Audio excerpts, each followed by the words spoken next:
episode of Light Beer, Dark Money. I'm Sean Noble, And I'm Chris Clements. and we have a wonderful guest We today. we are changing gears a little bit from just the basic political posturing as we do, but we'll probably do a rant later on it. But we have Taylor Baldwin Kiland on our show today, who's a writer and a ghostwriter. She specializes in military nonfiction. She has a great new book out called Unwavering: The Wives Who Fought to Ensure No Man is Left Behind. Yeah. I mean, what a title. Well, not only a title, what a book. Taylor, talk to us about it. So this is about the women whose husbands were left behind in Vietnam, the Vietnam War, whether they were missing in action or prisoners of war. How did you come about this project? Give us a little bit on how did you get here to write a book that is very compelling, by the way. Well, you should know that I was 6 years old when our Vietnam POWs were released in 1973. And I was living in the military island community of Coronado, California. Has a large presence of Navy and Marine Corps families. And I have memories of the homecoming. I grew up with many of the POW and MIA families, and that left an indelible mark on me. Fast forward to year 2000, when Senator John McCain was running for president, and I volunteered for that campaign, and I met a number of the former POWs who were campaigning with and for him. And I was struck by how professionally and personally successful that small group of military veterans were and are, despite being the longest held group of POWs in our nation's history. And I proceeded to write 2 books about them, got to know many of them and their families over the last 20 years. And about 8 years ago, one of them called me, Captain Dick Stratton, Navy Captain Dick Stratton. And he said, Taylor, there has been so much written about us, but much less written about the home front battle that our wives undertook. And there should be a book about them. And I said, Captain, you're right. And so I embarked on this journey about 8 years ago, recruited a friend of mine to write it with me. And here we are. The book was just released about 6 weeks ago. That's amazing. Now, the book is written in such a way that, it's very well written, and it's very engaging in the sense that, I feel like it's impossible for you to have been there because in most instances of the book, you weren't even born yet, but it's like you're in the room. So talk to us about the process of interviewing and talking with these women and how you got such a level of detail to get, when I read about their time in Paris, trying to meet with the North Vietnamese, it is the picture you paint is just vivid. The color is real, and I guess, for lack of a better way to put it. Oh, well, thank you. Well, this is history, and it is nonfiction. It's all true. But we wanted the reader to really be immersed in the story of these women, a group of military wives, traditional military wives, who, in fighting for the men they loved, raised the priority of the fate of the missing and captive men from the Vietnam War to a level that had never been before. Prior to the Vietnam War, as you may or may not know, we just left our missing. And our POWs were not a major factor in the peace negotiations of any war. But this small group of women made the fate of our missing and captive men an absolute national priority. It became the only victory left. And so I really wanted to understand what made these women tick. And so we spent an inordinate amount of time going through all of their personal papers. We got to know them over multiple interviews, over multiple years, in their homes, with their husbands, with their children. I traveled all over the country to presidential libraries, National Archives, Library of Congress, the Hoover Institution at Stanford, the Swarthmore College Peace Collection, Texas Tech's Vietnam Center. looking for documents to corroborate what the women told me. And then we tried to immerse the reader and make this read like a novel so that the reader is really there with the women as they go through this experience. Well, you nailed it. Yeah, it was. Thank you. There were some excerpts that were published that you had published online leading up to the release of the book, and I remember reading them. That's how I think we got connected. And the writing is tremendous. Yeah. And you really deserve a lot of credit for painting a picture that probably nobody else could. It and also capturing the emotions of the moment, which can be hard Right. to do. There's Well, not many yes, writers can do that. you have to remember a lot of this story took place in the early 1960s and mid 1960s when our country was still culturally much more like the 1950s. Mhm. So these women, did not have many rights. I mean, this was a time when they could not get a mortgage or a car or a credit card in their own name. They really did not travel by themselves. They didn't go out to dinner by themselves. They still wore white gloves when they went out to lunch. They didn't have a whole lot of money. And think about the tools that were available to them to communicate. They had phone books, they had letters, they had telephones, and if they needed to get a message to someone urgently, they had telegrams. But that was it. Yeah, I That mean, was it. the barriers for them in their quest was, I mean, you paint a very vivid picture and how challenging that was. And I think that, there's so many, so, we're Gen X, Yeah. and, I remember in the early 80s, uh, my mom took me to some type of a conference or something. Bo Greitz was there talking about his attempt to Oh go gosh. back and and get Right. people who he thought were still there. Um, and but I didn't have any appreciation of all the things that were going on in the 60s and early 70s Right. before that. And certainly anyone born after us would have no idea about that. I mean, No. this is really this is history that needs to be, taught, I think, to Right. people today Right. because So you it's so important. right, because you have to remember that these military wives in the 1960s were told to keep quiet. Mm. They were told when they were informed by the military that their husbands were either captured or missing, they were told, do not tell anyone outside of your immediate family that you are in this predicament. And as one MIA wife said to me, how do you live like that? How do you live like that? That sounds Wow. unbelievable. But in the military's defense, this was the Cold War. And that tactic of using quiet back channel diplomacy had worked up until that point. Think about the case of Gary Powers, the U-2 pilot who was shot down behind the Iron Curtain. The State Department used quiet diplomat to diplomat negotiations to get him released. And so in 65, 66, the State Department thought that tactic will work. And who at that time thought that the Vietnam War would last as long as it did? But over time, these women and their families just became exasperated at the lack of action, the lack of attention being given the plight of their men. And so they boldly and bravely defied the government policy and they went public and started giving media interviews, walking the halls of Congress, as you said, traveling to Paris to sit down with the North Vietnamese and demand answers. Yeah, it's just amazing. What ultimately, what is, what's the lesson that we can take? Obviously, the women did amazing things, but from the standpoint of, you know, we never recovered everybody. Right. But that probably hasn't happened since then, right?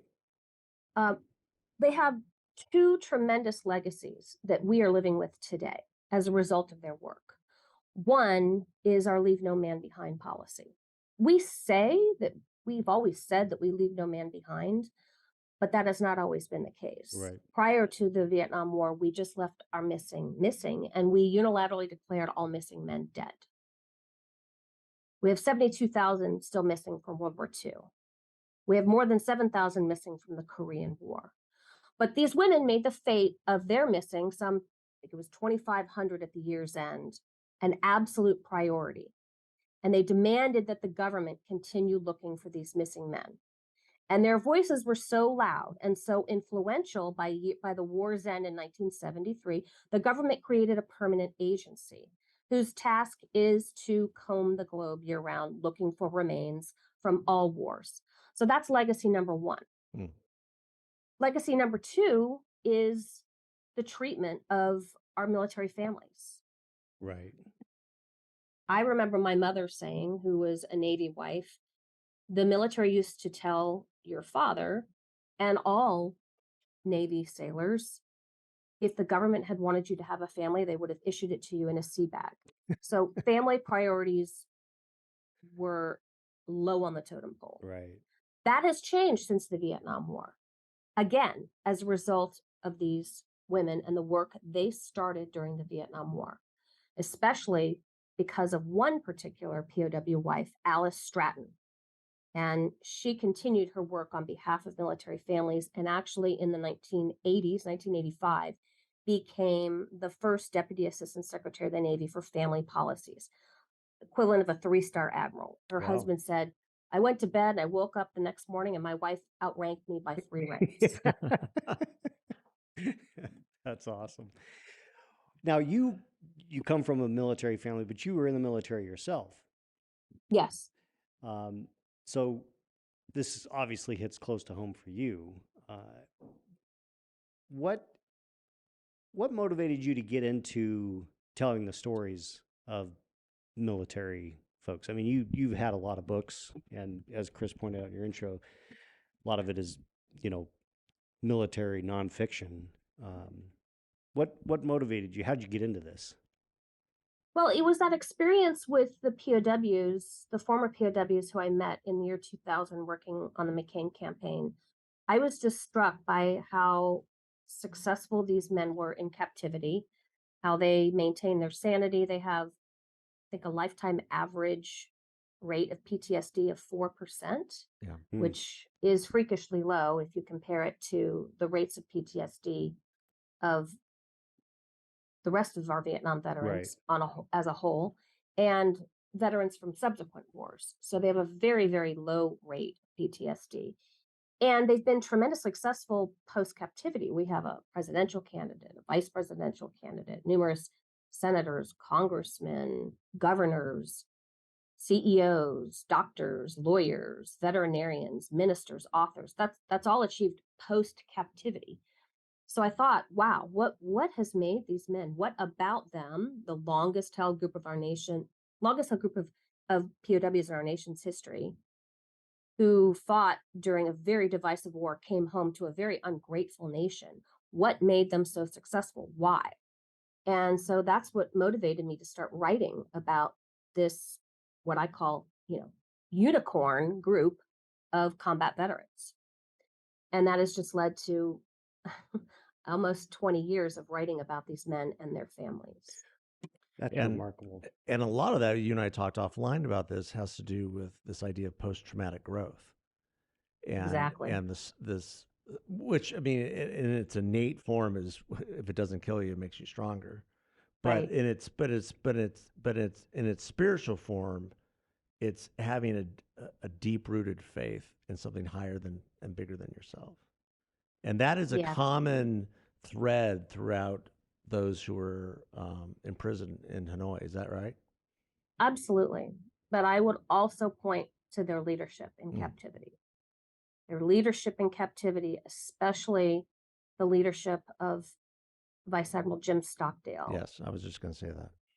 He really made a difference in the outcome for these men. He created a military organization. He created a mission, Return with Honor. He created rules of the road. He modeled the behavior that he wanted his men to follow. And they had a communication system that was their lifeblood. So even though they were physically separated for months and years, they were able to stay connected through that communication system, that tap code that you've probably heard about. And that combination of factors, in addition to the fact that they brought some sort of natural inoculating factors to the table, they were older than most combat veterans and POWs from earlier wars. Their average age was 34. You compare that to the average Vietnam soldier or sailor was 18 or 19. Right, right.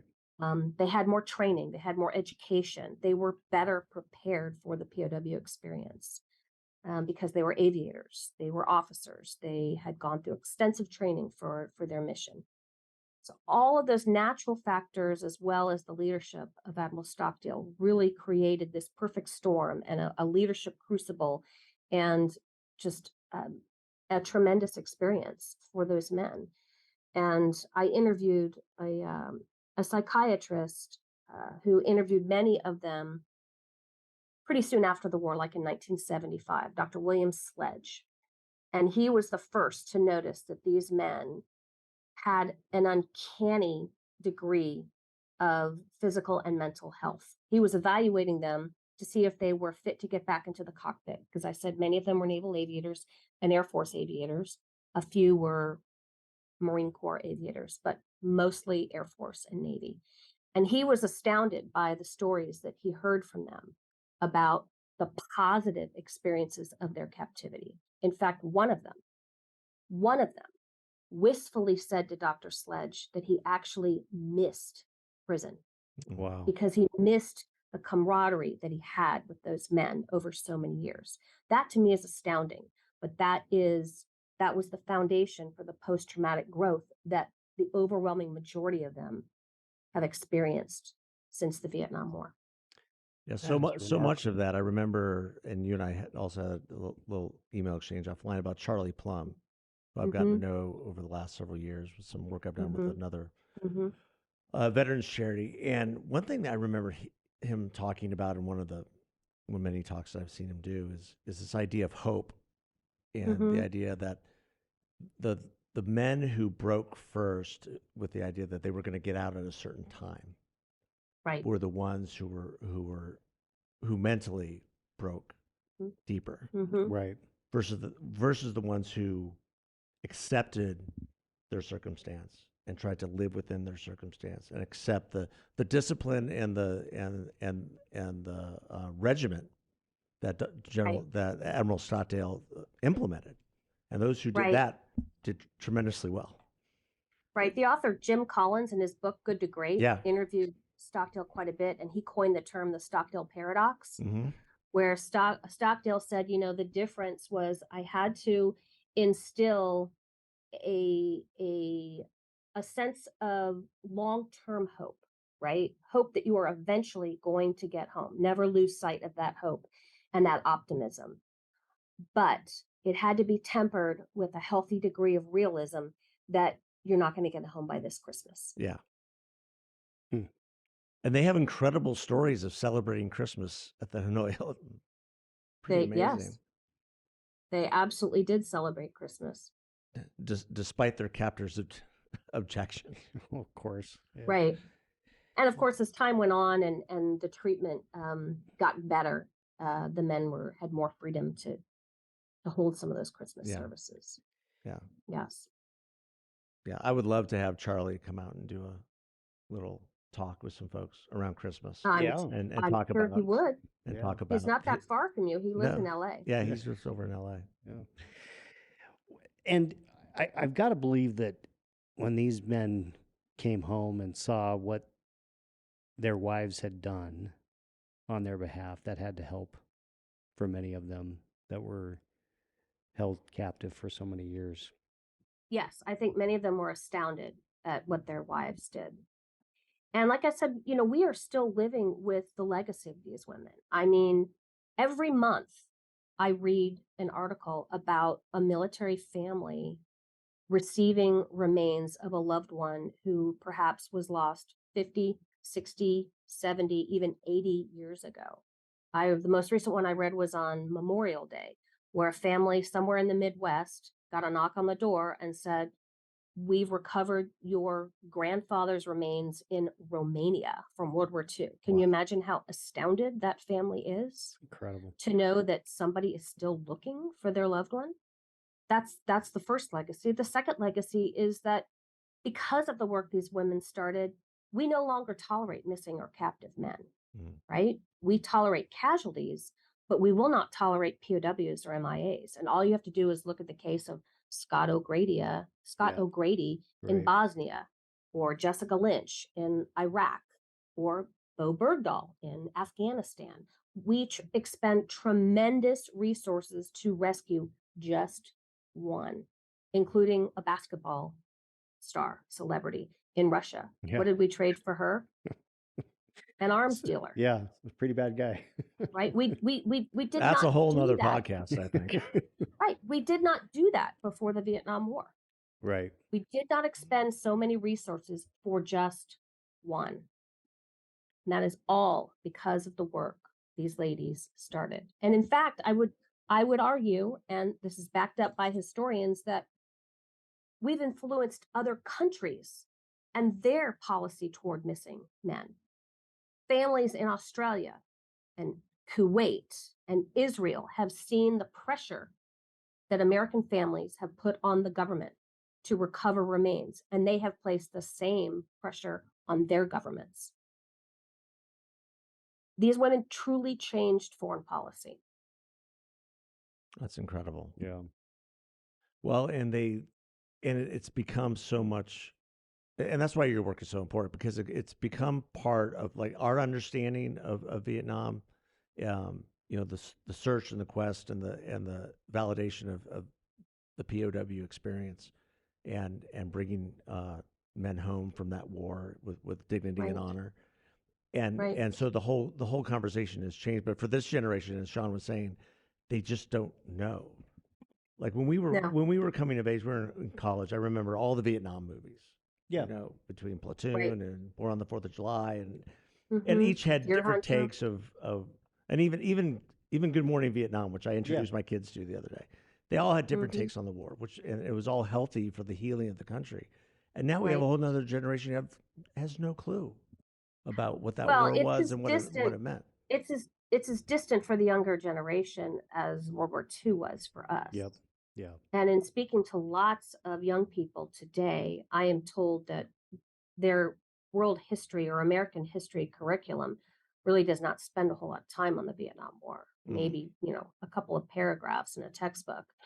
So I do think it's very, very important to educate our children about this, because in some ways we are still fighting the Vietnam War as a country. Yeah.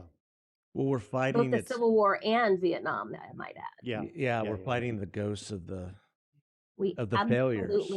We absolutely failures. are. And it's important for younger generation of civilians and the military to understand where some of our policies originate. Well, and that's why when you saw in Afghanistan the people hanging onto the airplanes as we were evacuating whomever, and left 13 people there to die, and many more of our people there. The ring, the history of Vietnam and the lessons were obviously not learned upon on this administration and the State Department. I mean, that's where a lot of us went. Yeah, it was horrible. I know it was hard to watch for lots of Iraq and Afghanistan veterans, but it was also hard to watch for Vietnam veterans. Yeah, I can only imagine. Jeez. Oh yeah, if you're a history buff like I am and have watched the videos of the evacuation of Saigon, and people clinging to helicopters, right, from the embassy. It was this was the same but worse. Yeah, and you didn't think it could ever get worse. No, than that, but it did. Yeah. Well, Taylor, we can't thank you enough for your time, but even more so, thank you for writing this book. And again, to everyone listening, Unwavering, The Wives Who Fought to Ensure No Man is Left Behind. I really, really implore you to get this book. It's on Amazon, other places. You can also go to our website, which is unwaveringbook.com. That's WAVERING book.com, unwaveringbook.com. But thank you very much, Chris and Sean, for having me on the Oh, show. I absolutely. really appreciate it. We're honored to have you, and we will be talking about this book to everybody we know. Yeah, for sure. This is tremendous. you. And if you're in Phoenix for your book tour soon, we'd Yeah, let us know. we'd love to have you on again, maybe in person, and That would be fun. and meet up. I think I'll avoid June and July. Yeah, August. No, this fall for sure. Sometime in the fall or even winter. Yeah, it's going to be 112 today. Yeah. Wow. Well, yeah, you stay wherever you are. Well, thank you again. San Diego. Yeah. Yes. Stay there. Thank We'll you come again see so you. much for being on and for your patriotism and honoring these women the way you have. Yeah. Thank you very much. Great. Thank you. Thanks, everybody. Thanks for Have a listening. good one. God bless.